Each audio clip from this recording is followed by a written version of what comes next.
chance to come in the room.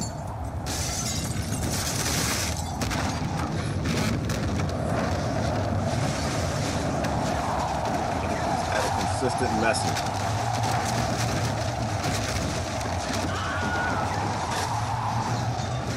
Hello, screaming there, you. Oh man, good morning, people. Good morning. Got my disaster sounds on. We all gonna die. We gonna die. We all gonna die. Don't try to preserve it. Don't try to wait and hang out. Get past it. I was thinking about something this morning. Actually, no, I was thinking about it this weekend. I was looking at Easter Island. I was having a lot of fun. I was looking at was it Easter Island, and I was looking at the African stone circles. I can't get into that today. I do want to do some of the news today, but I was kind of thinking about this. We don't have a whole lot of time because if you look across the whole earth from the pre-Ice Age civilizations, there's a whole lot of things you can kind of figure out from all of these different cultures and what they did and the megalith structures that they left. Oh, amazing new site I'm looking at. It's called megalith.co.uk, I think it is. Off the hook. Amazing. But anyway, they had a consistent message, no matter what culture they were, right? They had technology. We have no idea what it was. They moved massive stone megaliths. They cut them up, all the things that people call myths that, they saw flying vehicles, and they knew about the stars, and they knew about Pluto, and they knew about all these things that they weren't supposed to know. Looking at how Sumerian artifacts were found in Bolivia, and the Bolivian government was one of the governments America couldn't destroy and get to be corrupt and hide all these artifacts. And so they're realizing Sumerians went there. They know that the Africans were all over Mexico and South America, but they all had a consistent message, right? They all left us one major theme of a message. Bad times always come. Calamities are the default on this freaking rock of a planet. We all gonna die. This is the message they all, and how do I know they left this message? Because you look at all the stone quarries. Hold on, I have pictures. We got pictures this morning. You look at all the stone quarries all over the world. All over the world. They have massive stones and statues and things that they just left in the quarries because they didn't have time. And the thing that I think about is they didn't have time to do anything with this stuff. And they left these massive megaliths and all these quarries all over the planet. They just didn't have time to get to it. Yet they had high technology. They probably believed in their technology the way we do today, that maybe perhaps it's going to save us. Perhaps that we're so evolved and we've got great governments and good structure that we're safe. We got time, y'all. We got time to be selectively outraged. We have time to hate on presidents and hate on leaders and play these little political games. We have time for disaster capitalism. We have time for slavery. We have time for all of these seemingly very immature projects that don't make light of the fact that every civilization that's ever been on this planet have all gone extinct. And societies that could do things like this, massive megaliths, and they say, oh, well, they got too big, they couldn't move them. That's a lie. They moved these big monster megaliths all over the planet. All cultures did. Ancient people we have no idea about, and we have no idea what technology that they had. And I've got a theory as to why, but just massive megaliths, things that they couldn't get to. And to me, it's a consistent message that there isn't a whole lot of time that we have as the 99%. I am not talking to the 1% of the 1%. I don't talk to them. They don't want to hear what I got to say anyway. But all over the earth, you got all these massive megaliths that were just left, and we don't even know what they were doing. These highly evolved people. Another fun thing, did you know, I was laughing at this weekend. Did you know that the Neanderthal, the people we like to call the cavemen, you know, if you're in your country, do y'all have that commercial? We have a commercial here, and it goes, it's so easy, even a caveman could do it. And everybody laughs, you know. I think it's Geico Insurance or something. Oh, it's so easy, a caveman could do it. This is so easy, a caveman. Do you know the Neanderthal had a bigger brain than we have? They had a bigger brain than we have. But these were cavemen, these were morons. And that's why I think it's kind of the lie. I think they lie about the past and they try to get people to think that these people were morons. The message they left us that disasters always come, we don't need to be concerned with that. We need to go to work. We need to pay our taxes. We need to just be a part of society and vote for a leader, join a side, get on a tribe, and just keep going, as opposed to looking back at ancient history and thinking these highly evolved people that were extremely intelligent, that did things we still can't figure out how they did it, that saw things we can't make sense of, were all trying to warn us, you don't have time to play games. Calamity is the basis of this planet. Life on this planet always goes extinct. And my theory is kind of around this. I kind of see the 1% of the 1% always get the 99.9% running around the planet, doing dumb stuff, working, building up resources so they collect this massive wealth and they make these massive cave systems. They can go hide and we don't pay any attention. And 99%, 99.9% of humanity always ends up getting wiped out. It's not a comet, solar flare, floods, tsunamis, disasters, earthquakes, but these things always come and we always die. We die. They don't die. They make it. They go to the caves. They build these arks. Think about the arks. Every culture has an ark where they save humanity. They get the seeds and the plants and the animals and they leave us the hell out the boat. They do. They've been doing this all over. And so a consistent message. I don't want to spend too much time on that. I do want to get into the news a little bit because it's all related, right? But a consistent message is we all gonna die. Us, the 99.9%, and we fight with each other, intertribal. We collect these massive resources. We do precisely what the 1% wants. Disaster comes, we all disappear, their ancestors stay. And I think it's about time we maybe bring this to an end. I think it's about time we look back at the ancients and realize they never finished their projects. They were trying to warn us about everything. And the technologies that they even made, we don't even know they're there. Like looking at Easter Island, crazy stuff that they're suspecting that the Easter Island statues were not made hundreds of years ago and 1,200 years ago, but that they were made much, that they were much older than that. That they have basalt. They weren't all lava. They weren't all lava. They had two of them that they found that were basalt. They found some that actually were utilized in other constructions where, you know, ancient people just came along and they didn't know what the heck it was. They had to build a wall or a hut or something. And look at the back of this. That is the back of a Moai statue right there that's built into the side of a wall. I think ancient archaeology is important because species that don't know their past will have no idea where they're going in the future. Let's jump over here. And so a couple cultures I like to focus on, I pay attention to any news that are coming out on them. Because when you want to look at how we almost go extinct every 10 to 13,000 years is what they say. And I was looking into a delicious theory, if any of my friends know anything about this, but they were talking about the solar activity levels. And that every 10,000 years ago, every 10,000 years or so, the sun is pretty consistent and it's flaring up and it's swelling down and it's flaring up and throwing plasma everywhere and dying down. And that around every 10,000 years or so, it goes through this plasma burst, which basically destroys most of the life on the planet.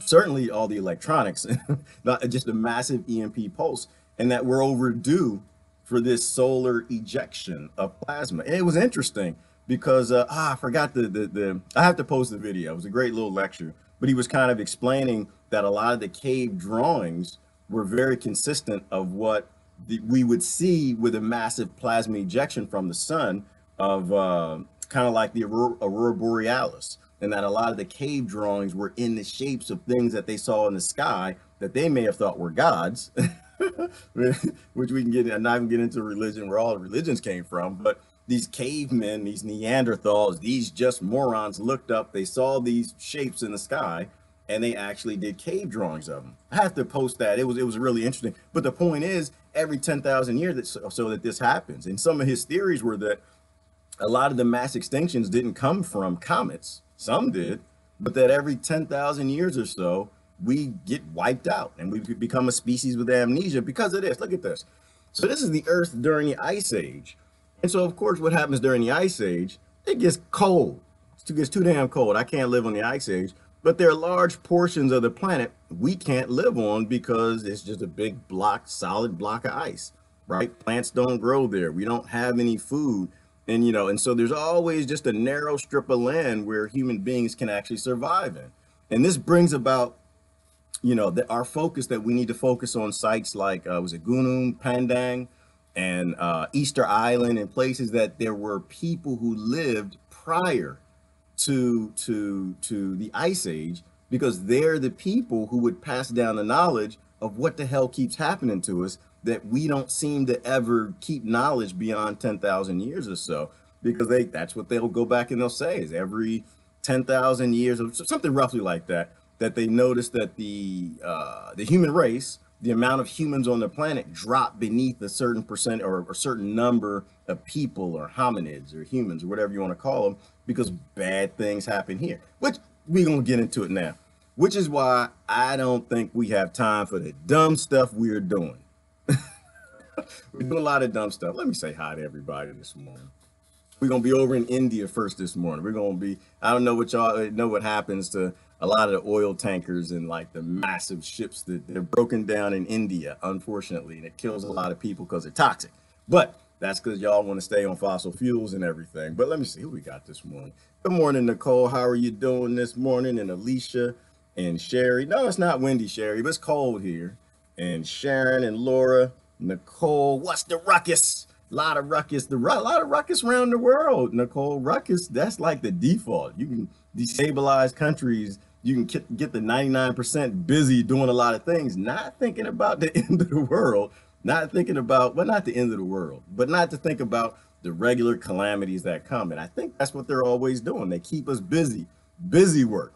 Good morning, Sharon and Brother John and Angela, Gabrielle, Will, Jimmy, Cindy, Kathy. Okay, Sean, a whole bunch of people. Y'all up picking cotton this morning. Everybody working this morning. Okay, I'm not going to hit everybody, but good morning, good morning. Thank you. It looks like we do have a quorum. We could talk about a few things. So, I think that we're always put on busy work. And I think that we have to get to a point where we're smart enough to realize the games that we play. Yes, Mary, solar flares. Thank you. So every 11 years or so, there's a cycle. And it's a regular thing because there's nothing more consistent than the sun. The sun knows what the hell it's doing. It has to go through these cycles. And we're unfamiliar with these cycles because we get wiped out every 10 years or so. So I kind of think when you look at the news, we really don't have time for fossil fuels. Oh, and that was another crazy one. Did y'all know? It's crazy. I was blown away. I was listening to this brother talk about how fossil fuels don't actually come from fossils. What was it? I don't know if y'all know about this one. There was a scientist out of Russia who said that fossil fuels actually don't come from dying microbiology and oil down on the planet, that it's all a scam, that the oil fields that they drill out, they refill, that it's a geological process that creates oil. And I forgot what it's called. I know one of y'all have seen this. It's a Russian scientist, but he's basically saying peak oil is a lie and that it's artificial scarcity, that the oil shortages back in the 1970s and even today when they play with the prices, that it's all based on this lie that they're just really still trying to sell oil, but it's made from, I don't want to say it's shale, but it's but a certain type of rock, and that it constantly replenishes no matter what you do, that we would never run out of oil. and it's not a case to keep oil. I just found it interesting that there is there's talk among geologists that fossil fuels is fake news, that it's a lie, that it never actually really came from fossils. But saying it that way and scaring people makes you think that it is limited, and so we will start wars over it. We will fight for it. We will vote or elect people or take them out because the oil prices are high. Then it makes sense that the UK pays, what do they pay, like £7 or something per gallon, something crazy like that. In the US, we can get up to $5 a gallon. But I have to post the video. I forgot what it was called. It was a delicious theory. But anyway, so we're still stuck in this world where we're killing each other over resources.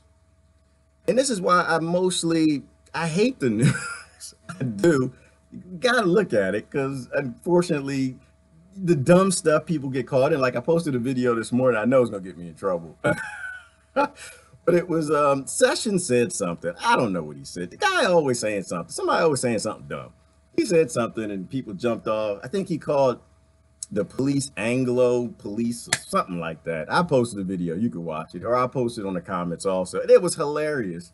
And people flipping out. And then so RT, because they got a lot of comedy in their organization for some reason, went around the streets and they were giving the quotes of what other presidents who people love say.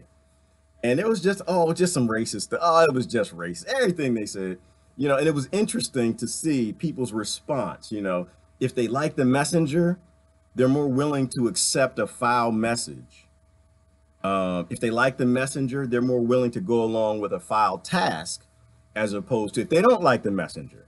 And so I think there were quotes from Bill Clinton, and I think there's one from Obama. There's even a Dalai Lama, and it was hilarious because people always, they're like, Trump said that, Trump had to say it because he racist, and somebody else said. So watch it, it was interesting. But it's that selective outrage stuff. It's like I've been posting a lot of stuff from the 10 commandments every now and then. To me, it's funny because people like to add commandments. God gave y'all 10 and y'all just keep adding to them. Like one of my favorite ones, thou shalt not kill and thou shalt not steal. But every politician in America that gets elected, they're Christian. You see him in church, put the hand on the Bible. Everybody, oh, they're just Christian. And I'm just sitting here like, okay, well, maybe this should have been the 11th commandment. Thou can steal, and thou can murder, and thou can start war if it's a politician that you like. If it's, I don't know, if it's Arabs or somebody that the population views as dogs, and it's just a selective thing. Talk about cotton, right? Oh, cotton slavery is bad, but cell phone slavery, that's good. We're going to go along with that, And I just don't believe in all of this division, right? All of this division is designed to keep us busy doing crap and not looking back at what the ancients told us, that we don't get to survive. That's not how this works, baby. We always go extinct.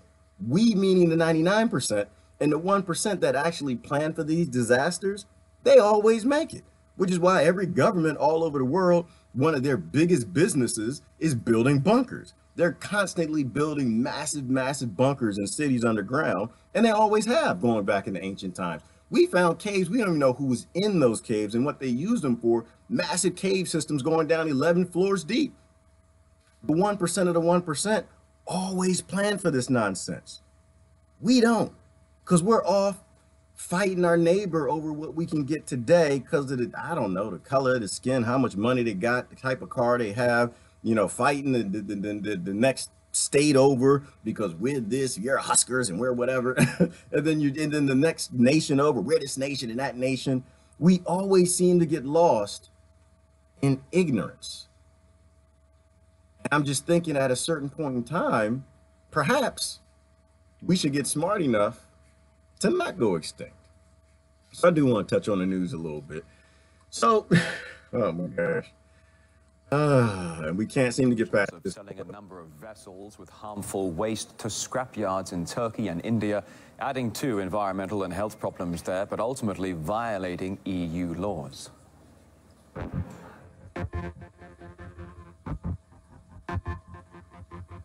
right. So this is India. I posted, but this is basically, I don't know if you know, what happens to these massive ships after when we're done with these massive oil barges and massive ships for just these big trade agreements to get all of this just material and products around the world to make the billionaire, the million, no, the billionaires, trillionaires, 100 millionaires, billionaires, and to make everybody who lives there extremely poor. When they break those ships down, they send them to India, and India breaks them down as part of the business. They pay these people like a penny a week or something like that. Highly toxic environment, extremely dangerous, definitely an unsustainable thing. But we continue to do this, and now one of the companies is in trouble actually because they're now sending over just ships laden with carcinogens and toxins, and they just don't give a damn, right? Like it's at this really ridiculous greed point where we don't care about anybody. And so we're sending these ships for them to be broken down, and people, they have very short lifespans. Like nobody wants to work in these yards, but you don't have a choice, especially if your country's been taken over, invaded, broken, carved up into many parts, and somebody calls one India, calls the other Pakistan, right? Same thing in Africa. Same thing's happening in Syria right now. They're dividing and carving it up. If you have a military and you're willing to kill people and your religion allows you to murder, you can send a military to Syria right now and get your own little portion of it. Because the U.S. got their little spot, and the Russians has a little spot still, but they mostly left for the most part. Turkey's got their spot, and Assad still got his spot. The UK has a spot, so everybody's carving Syria up. And it's funny. Well, it's not funny. It's not funny. It's crazy and it's sick to me because like this all started, and what do they call it? Operation Olive Branch. Olive Branch, and I was. I didn't see my thread. I know I'm in trouble with somebody. I was Olive Branch. I mean, olives are delicious, yo. I love me some olive oil and the amount of olives, and going back to the Judaic religions, Judaism and Christianity. Olives good, but we didn't go protect no olive farms, yo. We didn't go because you talk about olives. I know what olives are. You talk about peace, and I know peace and the olive branch and what's that supposed to mean, but you call it Operation Olive Branch. And the only thing we secured, of course, where the bases are where the oil pipelines are supposed to go, which is why the whole reason we went there, right? They told us that, Kerry said, oh, we're going to go in and help people and freedom. We're going to save some people. And that was never the intent. They're using chemical weapons. You know what? Just a report that just came out, too, which is funny. It's not funny. It's horrible. Because they're talking about how Turkey's using chemical weapons now. And now all of a sudden, Washington got the cataract. They can't see this. Turkey's using chemical weapons. Oh, which another thing I wanted to say. I posted a great discussion. It was on RT. I think it was Crosstalk. And now apparently they're all over all the videos now. When you look at the news, they'll talk about who they're funded by, what governments. It says RT is wholly or in part funded by the Russian government. And so why do I watch Russian news? Because I live in America, dummy. Why would I watch American news? It doesn't make any sense. Russia is going to tell the truth. Now, Russia going to lie a little bit, which I'm okay with. They're going to put a little juice on it, a little sugar on it. I can see that for the most part. But if I live in America, I need somebody to tell me the other side of the story that America's not going to say. And that's part of it. So, all right, I'm not going to get into what Sessions said. I don't care. And so, but the discussion was about U.S. meddling. And so, we got to do this. We got to do this. Hold on, I got to show you this one. It was about meddling, and we can't seem to let this Russian meddling die because people are still talking about it. And it amazes me that people who can read and write actually still go along with this. Let me show you this stuff right here. So we are the regime changers, right? And I think it's a little bit of a contradiction. Just a little bit. Did we talk about Russian meddling in elections, knowing that America, we change regimes. There's not an election we haven't meddled in. Every European election, we got dibs in and we're doing something about. All over, completely outside of the fact that we set up governments all over the world, South America, Colombia, South America, Africa, and we set up the entire governments, topple the entire government, the whole thing. And the idea that it's bad because they got the Russian 13 and lining them up now that they're trying to indict. And I'm just sitting here thinking like, this is crazy because you're going to line up 13 Russians you want to indict for social media posts. Social media posts. Like what is the meddling they're talking about? They're talking about talking. So you want to line these guys up, and you don't want to talk about the total destruction we do of foreign governments on every continent, all over the entire planet. That is the biggest super hypocrisy ever. But besides the fact, I saw something funny this morning. I want to show you this one. This is this one had me going. Hold on. Affairs when it's, quote, for a good cause. RT's Murad Gazdiev looks at whether double standards could be at play. No one likes a spoiler, meddlers, interferers, especially when it comes to American elections. They're holy, pure, unspoiled and unsullied. Or they were before the Russians got to them, they say. But judge not, lest ye be judged, especially when you have a fetish for getting your fingers into foreign elections. We don't do that now, though. We don't mess around other people's elections, Hold on. Did y'all see that? Hold on. Wait. Oh, this is what. So this is what is his name? This was the head of the CIA, former head, Woolsey, right? And they asked him, so the United States doesn't meddle in foreign elections? We don't do that now, though. We don't mess around other people's elections, Num. Oh my God, I think I posted it. So they were talking about this one on Crosstalk. I was dying.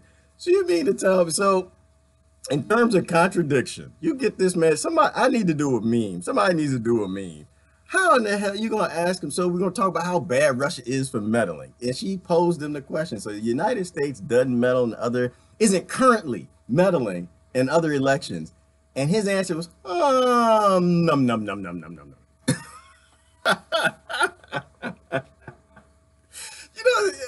The sad thing is, you can't make this stuff up. You can't. This is so damn stupid, ridiculous, tardy. You can't make these people up. How is it that anybody is going along with any of this?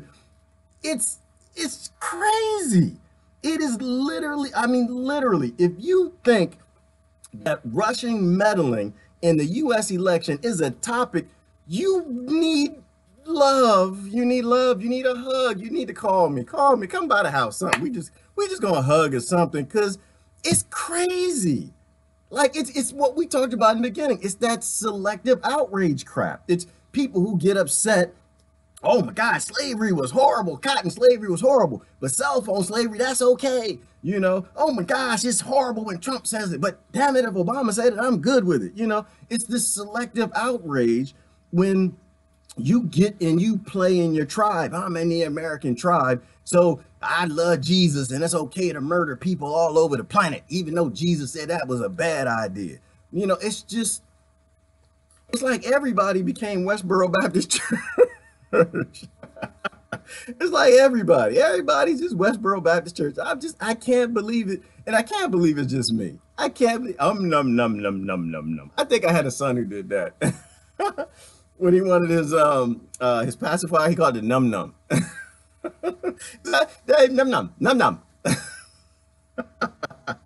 These are the people who are running our world. Like, this is real. It doesn't stop. It's an FBI. It doesn't stop. So the kid who did all the shooting in Florida, right? Same story all the damn time. I posted the thing this morning. 20 people. 20. And I'm lying because I think it was like 22, but I'm saying 20 because I'm just rounding it off. Called the FBI and said, this mother hubba is crazy. He's posting on the internet that he wants to kill people. He's posting that he wants to be the #1 shooter. So not one person, right? Because that's what I thought the other day. It was one person. 21 people called the FBI, which we're going to take the I out. Ain't no I. It's just FB. That's all they are. They are a federal bureau. There is no investigation for the people. All the investigation is for Wall Street and the deep state and the private armies and all the crazy crap they got going. But 20 people called them and said, this guy's going to kill people. And guess what? He killed people. Yeah, I know. I got my friends, false flag. Listen, again, I don't pretend to know things. I don't like that. I think we got here because everybody wants to say that they know something they couldn't possibly know. I wasn't in Florida. I don't know what happened. I'm just going to go along with the fact that this thing happened the way they said it did. People died. And either way, the FBI didn't do anything to stop it. They didn't do anything. How is it that you think that these people in this war on terror, that this is for us? This makes no sense. All right. I'm like, I haven't been looking at my comment. I have to look at the comments. I'm sorry. This applies to ancient civilization. How does this apply? We are so busy doing dumb things, fighting over silly, stupid stuff, killing kids, destroying soldiers' lives, right? You know, what's up, Jay? How you doing, girl? So we are doing this all over the world. And outside of all the little, they might even be mid-tier reasons why they do all of these dumb things and they get dumb people to go along with it. Not dumb people, maybe just uninformed people. But there could be this greater cause. Like, it's possible disaster capitalism is a mid-tier thing. That's like a mid-tier, that's not even the root project. That's not even what they're up to. That's just something they're doing in the middle, but keeping us busy focused on all this other stuff when really they know that when they done already discovered in these ancient sites, they do the math. The 1%, they speak to each other. They understand, listen, y'all, we all gonna die. And if we dumb as the rest of them, we gonna die with them. So what we gonna do? We gotta keep people busy. How you keep them busy? I don't know. We got to start some wars, make some cell phones, get some minerals going, you know, get people who hate cotton slavery, love cell phone slavery, get them fighting, get the whites fighting the blacks and the Christians fighting the Muslims and the Palestinians and Israel, get everybody fighting outside of the fact that 90% of the people, we just want to get along. Like, we don't care nothing about none of this. But our biggest problem is we don't speak up. You know, like disaster capitalism. Oh, let's talk about disaster capitalism for a minute. Just for a minute. Now I'm going to look at the comments. So disaster capitalism, I gotta show you this one. Oh my gosh. And it's like we talk about this stuff. This is in Mosul, by the way. You don't know where Mosul's at. Mosul's in Iraq. This was the project to bring freedom to Iraq. This is what we call it. What we call this one? It was the Desert Storm, Operation Iraqi Freedom. Y'all, this is what freedom looks like. Hold on. So I want to show you the end of this news release. Because you know that Iraq came out and they said, we need $88 billion to rebuild our country. That there are more bombs, that they're saying that Mosul and cities in Iraq they resemble World War II, like post World War II. According to, because I'm gonna take you right up to it. Hold on.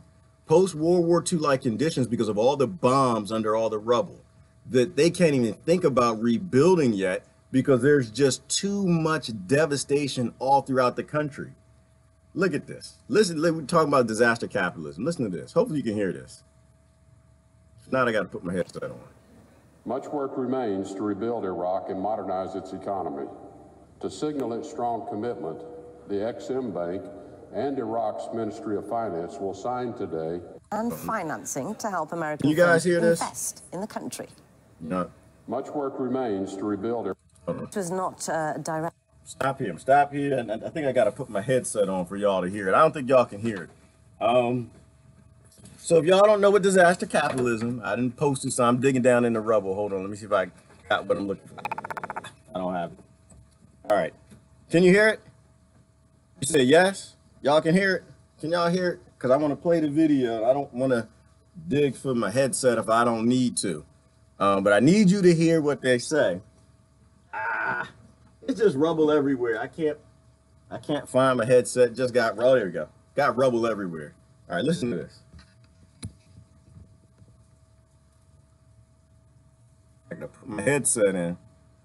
All right, because you got to hear what they say. Because we look at these things, and if most of y'all know what disaster capitalism, right? Disaster happens, and we, instead of having a serious intent to fix the disaster or to help people in a disaster, we come up with schemes to lend people money, lend these countries money so that they fall in debt to us. And when they fall in debt to us, it means we own them. So we basically lend money to the country, or we lend money to a business to go in and rebuild. And that country, those poor people whose country was destroyed, got to pay for it. But with interest, it's never paid for. And so this is what happened in, oh my God, it happened in Puerto Rico. This is what happened in pretty much every damn country in Africa, because between Belgium, France, Britain, that's what they did to everybody, and they couldn't pay it back. It's what America does when you look at, was it Stories of an Economic Hitman? I forgot the guy who wrote the book. So this is what we do on a regular basis. But you think, oh, you look at it, because a lot of people look at this stuff and they say, you know what? This was the past, though. It's never going to happen again. This is the stuff we did in the past. You know, America, we don't kill presidents no more. JFK was killed in the past. The FBI, they don't do that no more. You know, the CIA doesn't do that. Martin Luther King was killed in the past. We don't do disaster capitalism. That's just history. We don't do that no more. We destroyed Iraq.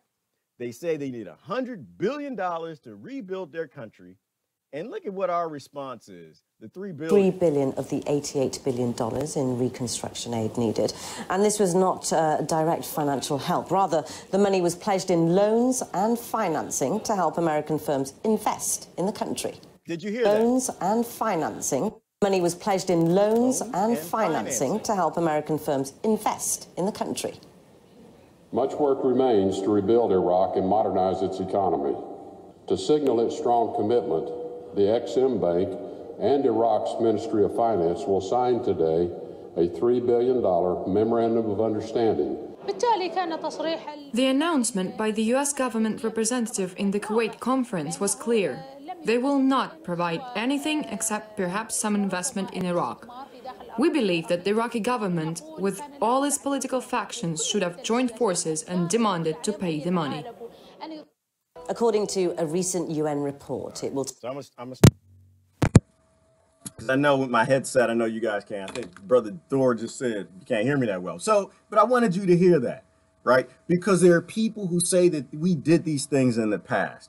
These people in Iraq aren't dumb. These people in Syria aren't dumb. These people in Palestine aren't dumb. Like, these people know what we're doing.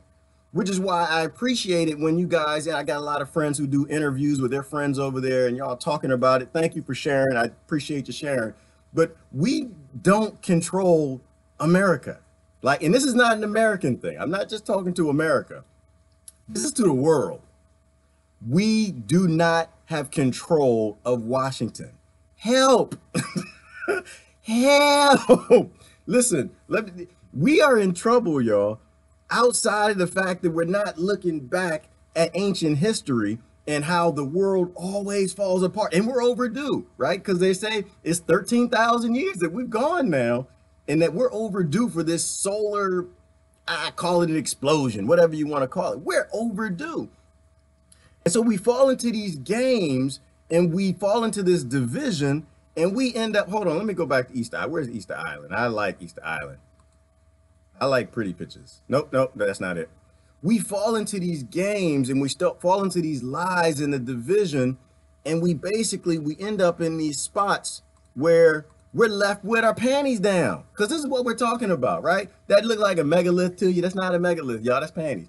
We left with our panties down. The human race, we standing here trying to use a bathroom like, oh, we got time. Sit on the pot, get all warm sometime. Sit there, get relaxed. You just, oh, we got time. I don't have to be to work. Look at the watch. Oh, I got time. Oh, yeah, our boss ain't going to be there till 7:30 anyway. So I got time to sit on the pot. We sitting here with our panties down. And while the elites are destroying the whole damn world, getting us up and arguing and fighting with each other over all the destabilizing they do on a national, continental, and even community level. And we don't seem to be smart enough to figure this out, that that looks like a megalith right there. It's not, it's a panty. We getting caught with our pants down. And when bad times come, they got a place to go and we don't. So let me look at some of the comments. I'm gonna try to see. I connect things and sometimes people are like, oh, it's not connected. I think it's all connected. I think all all of this, like I got in trouble for the other day. I don't think y'all, sometimes people don't understand what you're saying. I talk like an alien, okay? I do, because my friends, people who read the same things, people who watch the same lectures, we understand each other. We talk in those terms. And so a lot of my friends, they know what epigenetics are. They know natural medicine is real medicine and synthetic drugs are not medicine, that flips genes, cause epigenetic problems, and makes people sick. So I posted something the other day and I got in trouble. I think I said something to the effect of mental illness doesn't exist per se, because it doesn't. Your brain, when it's faced with chemicals and stresses and war and things that it should never have to face, it makes modifications. Epigenetics flips genes. It said, oh Lord, we can't deal with this. An abused child. It was like the Vietnam War when they took the POWs and put them down in caves. You know, people in Palestine who had the lights shut off, you know, and they live by candlelight and just immense poverty. They shut the water off. The games that they play. When you put people in those conditions, epigenetics says, Mother Hubba, we can't live like this. We got to start flipping things. We got to turn pain off. We got to turn empathy down. We got to turn fear up and start flipping genes. And they study this, right? And this is what I'm saying, that you look at things like PTSD and they say, oh, it's mental illness. It's not mental illness. It is the brain doing what it's supposed to do. It's saying, Mother Hubba, I'm not supposed to be doing this. I'm not supposed to have 13-year-old children shooting at me, and I'm not supposed to be shooting back at them.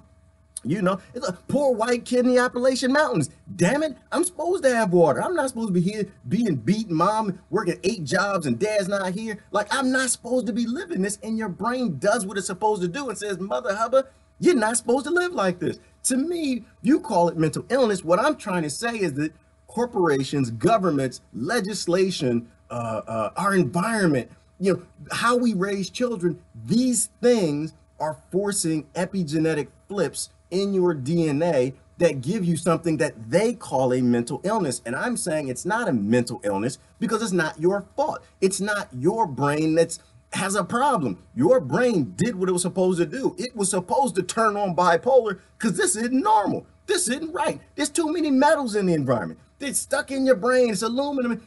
I can go on and on about it, but sometimes I don't think you process what I'm saying. And what I'm saying is we live in an unhealthy world. And if they can convince you that there's something wrong with your body, that you're sick, it's like all the rest of this. It plays into this idea that we need to fix something, and we don't. Your body already works. And part of the reason why I think they don't like that discussion and they don't like that debate is because it means that corporations are implicated in the problems you have. They don't want you to think that autism is caused. They want you to think that after 1 billion years, magically, this creature is just breaking down. It's not working no more. Life isn't working how it's supposed to. We got to fix nature. Nature's messed up. God don't know what the hell he's doing. Mother Nature just went crazy and then started making diseases. No, people did that. Thank you. Somebody's talking about aluminum and the metals and the spraying and the chemtrails and the non-testing of chemicals. See, if they convince you that there's something wrong with your brain and they call you mentally ill and you just take that in, they can sell you drugs the rest of your life that don't fix a damn thing. But if we start calling it what it is and stop calling it mental illness, that your body's not broken, that our system is broken, our government's broken, our laws are broken, we experiment on people that we shouldn't be. They are to be implicated. And I think more people need to talk like that. It's not to say mental illness doesn't exist. It's to say that it's not called mental illness. There's nothing ill about you. Your body is fighting off environments that should not exist. I thank you for sharing. I appreciate it. Sometimes I didn't want to get upset this morning. All right, let me look at the comments. I might be getting cussed out. I won't even know I'm getting cussed out. But I think it all comes full circle, people. I think it all comes full circle. And you really got to consider arguing with people you got everything in common with less. You have to really, you got these religious books. You say you're a religious person. You say you love God. You go to church, smell good, wear your perfume, cologne, whatever. But you get behind some of the most evil people on the planet that hate everything that your God stands for. They hate everything that's in the book. They hate every last one of those 10 commandments. They're Westboro Baptist Church, ISIS, whatever. I mean, my God, yo, we have a community of ISIS in Paris. Hello. I'll post a video if you want it. There is a town, a town in Paris that ISIS is taking over. That they take it over. And the Paris government, they don't even know what to do about it. This, you know, why in the world would Parisians start joining up? Well, because all of this works the way it's supposed to.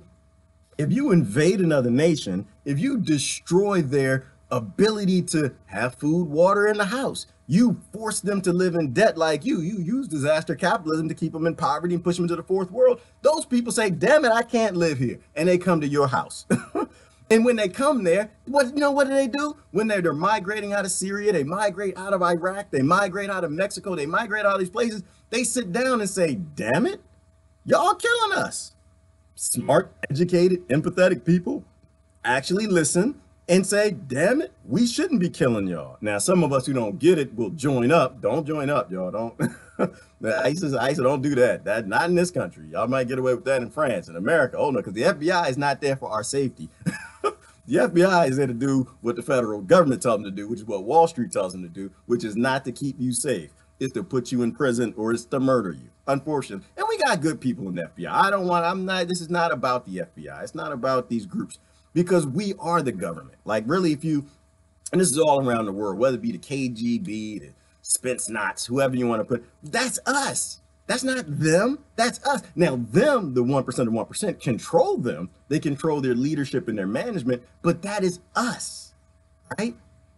But the challenge is there's so much division, even amongst those groups, that we can't seem to get on one accord. All right, let me go to the comment. It's just, but things unfold as they may. If you ignore your 10 commandments and you agree with thou shalt murder, thou shalt steal from Iraq, thou shalt steal from Syria, thou shalt steal from the Palestinian people taking the damn land. If you go against everything that your God says, it doesn't end up good. They come to your town. You know, the people who actually read their Bible things, their Quran things, they realize that their religions are about love and they know that these leaders aren't about anything to do with love. It's all about money. All right, I'm sorry. Let me go back. I have to see the comments. Got a little excited this morning. Mary's talking about it happens time to time again, happens every time there's a massacre when we are going to investigate the FBI for dereliction of duty. Mary, and this is what I'm saying. This is why I appreciate you. I love you, sister. You understand these things. This is how it always goes. And you know why it never changes? I know I'm gonna get in trouble for my next statement. It never changes. You know why? Because somebody says gun control. Oh, we got gun control. We got to control the guns. Got to get the guns, you know? And it's the same stupid thing. It's like the dog. The dog, you know, the mailman comes and the dog is like, that damn newspaper keeps landing in my property, my yard. So the dog goes up, rips the newspaper up, you know, goes crazy and doesn't attack the mailman. Dummy, the mailman sent the message. You know, but instead they make it about the inanimate object and people who don't process that gun control does not work because poor people will always get swords and knives to protect themselves. And as long as people feel threatened, that's what they're going to do. And that's why people have guns. But more to the point, if you had, because I just don't like one-sided debates. I don't like getting in an ignorant circle and just agreeing on ignorance. If you had, listen, I know a lot of people that y'all call gun nuts. I do. And the vast majority, I got something that are crazy. Damn it. I my phone. I need to call the FBI. I got something that's a little crazy. I got something I need to call the FBI on too, damn it. Now that I hadn't seen this. But nah, I'm not gonna do that. I'm not gonna do that. But listen, the vast majorities are good people. Good people, solid people. The vast majority of Second Amendment people are people, if they heard that you were in trouble, they would grab their guns and they would come to the rescue. The vast majority are like the brother, what was it, in North Carolina, who he heard the shooting at the church and he grabbed his gun. He went over there and it was an assault rifle that he grabbed. And he went and stopped the shooter from shooting anybody else because they say he was heading to another church. So I'm not anti-gun. I'm not. I want guns in the hands of good people, right? If you had one of these people that you call gun nuts and they hate human life and they hate kids and they're happy that the kids are shot or whatever, and you put them in that school, that whole story would have ended differently. If you took one of those guns, this is why I'm not for that. We are in bad times, and I'm not a gun nut. I'm not pro-gun. I'm pro-human life. Good people have to be armed. You ever heard of Robin Hood? Damn it. You ever heard of Peter Pan? Have you ever heard, it's just like, but you got to get away from the talking points that the 0.1% always gives you, right? You got to get away from those talking points. You got to really think these things out logically. You need to be on the same side as the people that are on your side. You are the 99%. Stop cheering these 1% method. No, they don't want the country armed. They don't. And it's not because they want you to be safe. There's poison in you. They're giving you what you call mental illness. They're poisoning your food. They're poisoning your crops, poisoning your water. They're not here for you. They're not. But that crazy guy with the gun, he is. Go call Billy. Go on by. I'm not going to do my redneck accent. I'm not going to do not get real in trouble.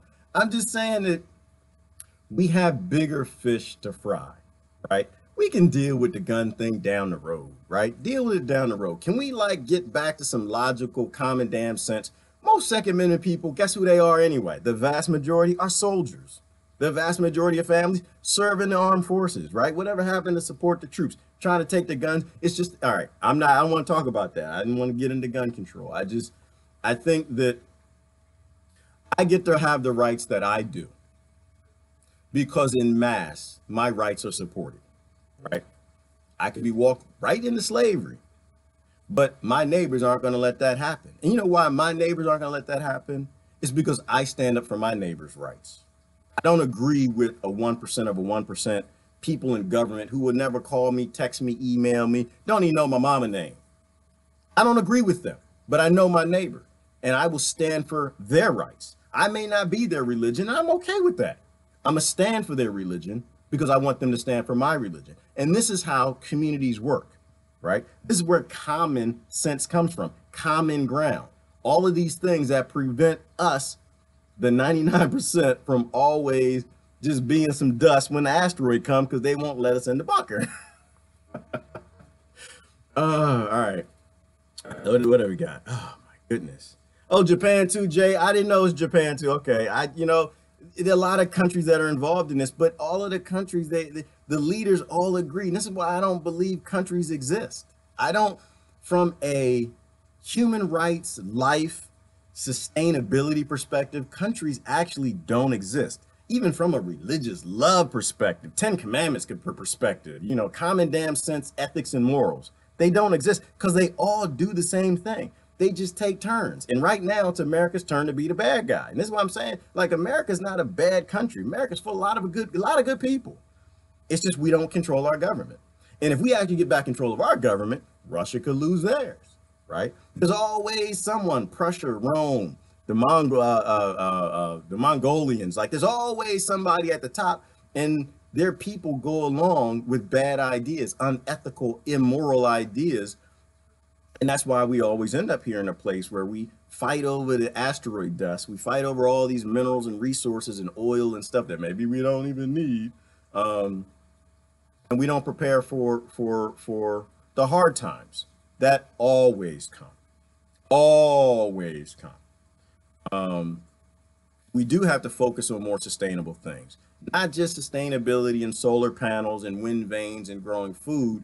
Those are things that are necessary. It's not a doomsday prepper thing. Those things are necessary because they remove money from the corporations that buy all the governments. But because that's where community comes from, right? That's more sustainable. Those are the things that bring people together and get them to stop fighting. You work on each other's houses together. You spend time together. You grow in the garden together. You grow too many tomatoes, so you give a whole bunch of them away to your neighbor. So now when somebody comes and wants to get your vote to vote against your neighbor, you're like, no, I'm not going to vote for that law. I think that law is stupid. I don't do that. But my neighbor does that, and it's their right to do that. So I'm not going to stand against that. Let's focus on some real problems. Christine said, Happy Dictators Day. I mean, all of them. Oh, Anthony Perkins, economic hit me. Is it today Dictator Day? I didn't know that. I didn't know that. You know, what is my, I didn't know today was, I knew today was a holiday, but I don't follow this stuff too much. Just the 1% of 1%. That's not, it had nothing to do with me. I wasn't born a billionaire. It's not my information. But, you know, my take on that, I'm not against presidents. I just don't think presidents make their own decisions other than Jell-O on Wednesdays, if it's yellow or blue.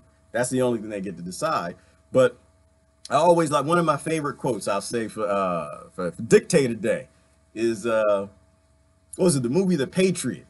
When, who was in the movie The Patriot? I forgot the brother's name. He said, you know, they were trying to get into the American Revolution. They were trying to get everyone, we got to get together against Britain. We got to fight Britain. We got to fight Britain. We got to fight the king. We got to fight the king. Because his taxes, I think he was raising his taxes to like 3%. It's like, oh my God, we're not paying no 3% taxes. Meanwhile, Americans paying 30%, but that's 20%. That's a whole other discussion. What did he say? He said, well, why should I fight? You know, why would I trade one king 3,000 miles away for 300 kings 1 mile away? Why is that better? And that's what we did. And that's my quote for Patriots. Mel Gibson, thank you. That's my quote for Patriot Day, is that's what we did. We traded one dictator 3,000 miles away who actually sucked at killing people, right? Like if you really think about it, the British kings, and when the sun never set on the British Empire, they barely killed anybody, man. They sucked at it. They were no good at colonization. They were fools. They were dumb, fought the Spanish man, lost colonies. They didn't do a good job. America don't have that problem. Boy, you look at Washington, they murder people like it's just nothing. You know, it's like I said, it's the contradictions. And we say, okay, we look back at the dictator times, the feudal eras, and say, oh, they were horrible people. By the murder count, we aren't no different. It takes a whole lot of people you got to murder to keep an empire. But also to end an empire or to bring about a better time, a zeitgeist movement type time, Peter Joseph type stuff, you know, Venus Project. You have to have a majority of people, 99%, going back to believing the old wise things that the elders always tried to pass down, that our ancients actually always tried to pass down, that we are one and we are united. And if we don't bring community and common sense back, we all gonna go extinct. Alicia said, yes, we are in trouble. SOS, we are flying a flag outside, upside down already. Yes, we are in trouble. This is what I'm saying. Alicia, I'm with you, girl.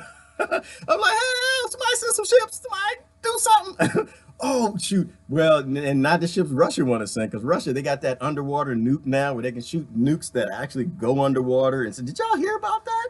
Man, this is crazy. This is why you don't start no arms race. Russia, they're not dumb. They got smart people in their country too. They have a nuclear weapon. Instead of shooting it up in space, where we got Star Wars and everything ready to attack, they got the underwater nukes that go underwater as a torpedo, and just before it hits your coastline, it pops up like peekaboo, smack right into your country.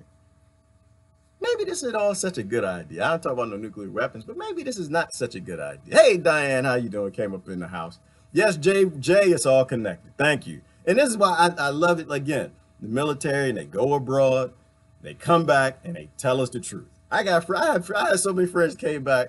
They're like, look, what you doing? You was over in Afghanistan. What was you doing over there? Oh, we was growing drugs. We were protecting drug dealers. You were what? Hold on, my tax dollar did what for you? Yeah, we were protecting opium fields. Soldiers come back, tell the truth, and this is why at the top of the DHS domestic terror list are veterans. How's that for support the truth? That's the top watch, at the top of the watch list is veterans, because the veterans go and they talk to the people and they realize these are just poor people trying to live and we're killing them, and they realize it's a lie and they come back, and so. It's all connected. Thank you, Jay. You're absolutely right about that. Then, yeah, Christine, the magnetosphere flip. Disaster is the default. All we know is this planet doesn't support multicellular life for long. It always changes. And in between the big major sterilizations, there are always some minor ones. And if we don't focus on those minor ones and we don't prepare for that, we don't stop killing our neighbor, robbing, killing for asteroid dust, we're going to be gone. These statues are postulated to be depictions of old chiefs. I don't know. I don't know. Could be. And I was thinking about another thing, as opposed to like debating about what the ancients were doing. Maybe we debate about the fact, or we think about the fact that the ancients aren't here anymore. I think that might be a little more important, because I like to talk about the stuff. We like to discuss ancients, and I got friends that are ancient alien theorists, and we like to get into that. I didn't get the chance to get into that this week, and we might have had a special one this week. But a more important question is, the hell happened to the ancients? Yeah, this is Easter Island, somebody asked. What happened to them? And so there are a lot of good theories about Easter Island and how old this all was, but the fact that there were ancient cultures that had a lot of technology that we don't know about, and they were connected all over the world. And if they were connected all over the world and they had all this technology, they were kind of like us. What happened to them? They were busy doing what the 1% of the 1% wanted them doing. And so they all finally went extinct. They all disappeared. And this is why ancient archaeology actually exists. Is because we don't know what happened to the people. When that ice age came, when the magnetosphere flipped, whatever happened, the vast majority of people died who didn't go underground and live in caves. Some of them went underground and lived in caves, they died too. And so very few cultures are left that can even have a historical record. They could have had laptop computers. You do realize that, right? Going back, 20,000 years, if they had a laptop computer, it would be dust right now. We would have no idea. We would have no trace of the technology they have, which is interesting. And I started to think about some of the megaliths in like Chichen Itza and those places that have odd grooves and gaps where it looks like metal components and pieces could fit in, but you can't tell what they're for because it's like a block and you had some other piece of high technology that went in, but the Earth does what it does. It reclaims that asteroid dust. It breaks that metal down, then it becomes something else. And the only thing left is stone, which brings about this ignorant theory that everybody came before us was dumb. There was a stone age. But now we know it could have been a highly technological age. They could have had BMWs. And after 20,000 years, it would just be dust. Now, some of the plastic might be laying around, but who knows? Because now even they found a bacteria in the ocean that's eating plastic. So we get wiped out. Let me see. Sister Gabriel talking about mental illness is defined differently in every society. People with schizophrenia are treated much different. In indeed indigenous cultures, they are believed to have special skills.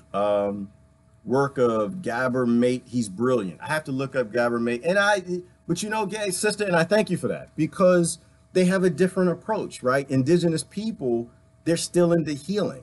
They don't have big pharmaceutical industries that tell them. It was like, oh man, I got in trouble a couple times this week, and I was a little upset.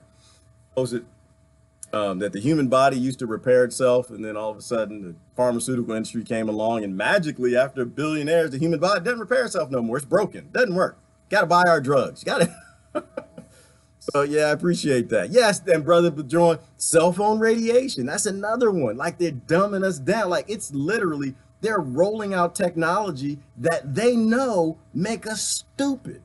They know they cause these things called mental illness because the cell phones actually modify cellular behavior. And again, it gets back to my favorite word, epigenetics. When you have these cell phone signals close to human cells, the cell says, oh, damn it, we got to make some changes. This ain't going to work. We got to start flipping genes in it. And it's not dumb and random. Your body is actually making changes for this sick little world we live in. It's all BS and it stinks. Yes, Jenny, it does. Susie, I'm with you. I'm with you too, girl. 99%, I wasn't born no billionaire. I'm not getting on any sides in this. I never thought of this, but now it's truth on a gut level. You're totally right. I'm not right, sister. I appreciate that, Alicia, but I'm not right. I just I don't debate people smarter than me. That's what it comes down to. If you know, I'm not going to debate you on it. If you you know, if you're conveying information to me, I trust my human beings. Like, I listen to people who are professional until they say something that doesn't make any damn sense, which disagrees with another professional, which is my bone that I pick with the medical industry. 89% of the time, you're not helping. You're just dealing with side effects. But, you know, if people say something, I listen. I'm not going to debate them. Like, that's my biggest thing when it comes to aliens. You know, somebody come up to me and said, aliens abducted me and got me pregnant and I had the baby. I might have, in the back of my head, sister, I might like have this thing like, okay. But I try not to make sure it's on my face because you know, I wasn't there. I don't know. Maybe you did have an alien's baby. You know, I don't necessarily think it's true, but why would I debate you on it, right? Why would I fight you on something that I don't possibly, and that's the biggest thing that I try to convey to people on my page is don't debate me. I have no interest in debating you. I don't care. You know, I like to make sure the information's out there. I'll post you the link. I'll tell you what I think. I'll tell you what my experience is working for these massive corporations, and you go off and form your own opinion. Like, you're an intelligent person. Why? I'm not going to try to force you to believe me. Why would I do that? That's disrespectful of you. That's pretending that you don't have your own thoughts and do your own critical thought and form your own opinions. You know, if you form your own opinion, it's solid, right? If I walk you because I have a little more information than you, and I walk you and make you believe what I believe, it's phony and you don't believe it because you didn't really form it yourself. So now when someone else wants to talk to you about it, you really can't convey the point. You don't really believe it. You were bullied into it. And this is why I'm not into bullying. You know, I do delete. I've had to delete a few comments. I will. My point, my stickler with this is, if you want to like have an adult conversation, share information, share your experience, give your ideas and your thoughts. Come on, let's do this, right? But if you want to fight and be personal, call people names, and you know, when you take it to the emotional level, you don't have a point, right? And I don't. If I deleted your comment, I'm sorry, and I'm not sorry, but it was because you were fighting. I'm not a fighter. Me personally, I'm a lover. I am not a fighter, and I don't want fighting in my house. It's crazy. Like, my kids can't even fight. They do fight. No, they can't fight, but that's different. They're children. You're an adult. Act like it. All right. We have to bring it to the community level there. Yes, Jeannie, we have to bring it to the community level everywhere. Like, that's what strong areas are. They're strong on a local level. And if you're strong on a local level, you'll be strong on a town level. You'll be strong on a state level. You'll be strong on a regional and nation and continental level. And if we have that strength, then we don't have to send massive barges all over the world and to ship all of this crap and then get poor people like we just talked about right here to go and break down all these chemical and carcinogens because the millionaires want to be billionaires and the billionaires want to be trillionaires, and a whole bunch of poor people don't realize that this is all a scam. We shouldn't be sending crap all over the world. We should have local economies. Those big ships shouldn't even exist. And if they finally do exist, you don't break them down for scrap. You turn them into vertical gardens, man. You put them out in the ocean, put vertical gardens into aquaponics, into automation, and you just grow food, right? So people can eat. But we just get lost in these one dumb idea makes another dumb. You know, ogres are like onions and dumb ideas are like onions too. And I'm not sure how that all relates. That's a Shrek quote. But you do one dumb idea, you gotta have another dumb idea, and come up with another dumb idea, and you got a dumb idea. What do they call that? Peter Joseph calls that something externalities, that there are no actual, there's no corporation on this planet that's actually profitable, that they all, based on their externalities, big word, can't even spell it, that their waste, their excess actually makes them unprofitable to exist within our economies and our societies because they have so much waste. Craig, brother, if y'all don't listen to Peter Joseph, you need to listen to Peter Joseph. Brother Bajoin says statistics say gun control works. I agree. Look at that. I agree. I ain't gonna disagree with that. Now, my gun controller for like, what did he just say? That mother what? I agree. And it is a true fact. There are some statistics that say gun control works. And it is a fact that if you take everybody's guns, nobody will get shot. However, you won't ever take everybody's guns. So people get shot. And in America, it is not a fact. You got to look at the gun control statistics in America, right? Because there's a cultural aspect to this, right? Other nations aren't promised, to be able to defend themselves. America, you are. In America, you show the reverse. The vast majority of times you try to take people's guns, gun violence still continues to happen. And in fact, when these shootings happen, it's always against the gun control law, right? None of these mass shootings are legal. They're all illegal. And so from a cultural perspective, Americans, we're supposed to have more freedom and more rights.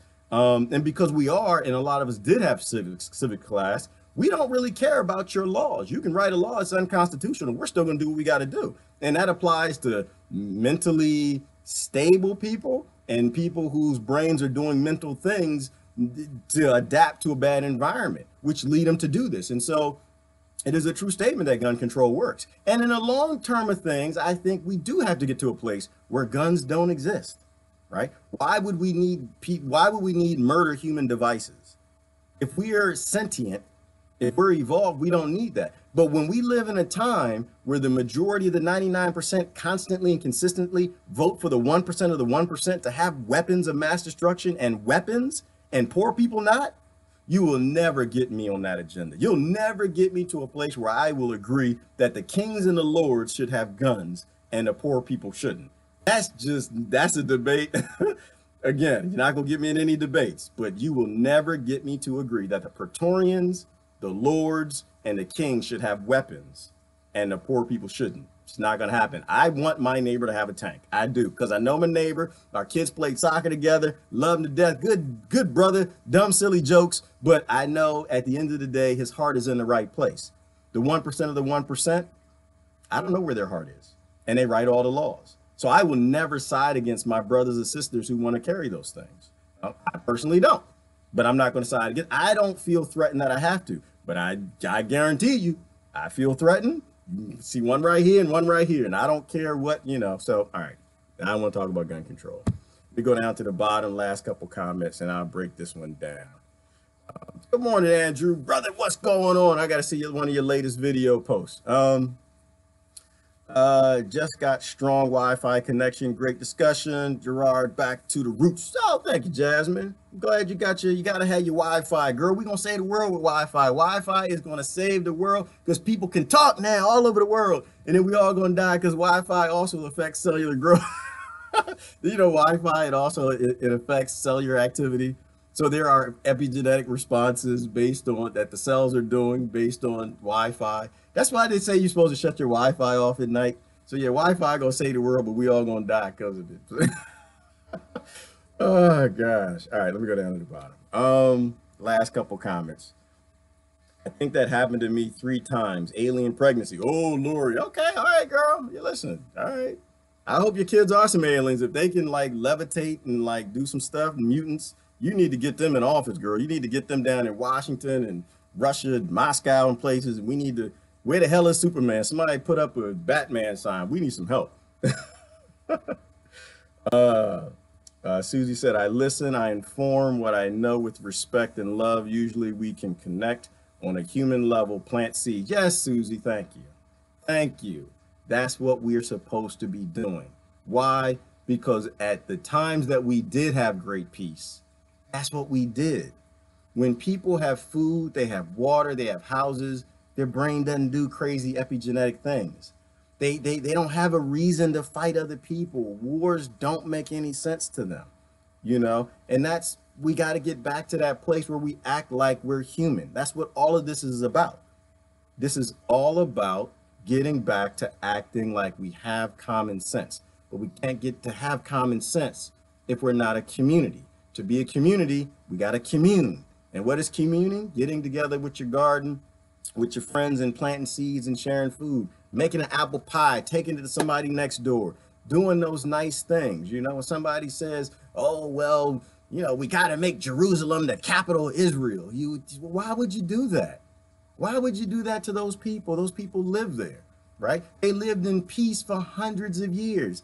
We know they can live in peace. They lived in peace in Jerusalem. Why don't we make sure the leaders on both sides are actually talking peace and not taking kids and throwing them in prison and putting tanks in their faces, right? Like, you know, and I think that's all about being communing and not joining a side, just using some common damn sense. Would I want this to happen to my child? Would I want somebody to come in my house and say, this is Jerusalem, this is my house? You know, I mean, and people get lost and sometimes they don't know.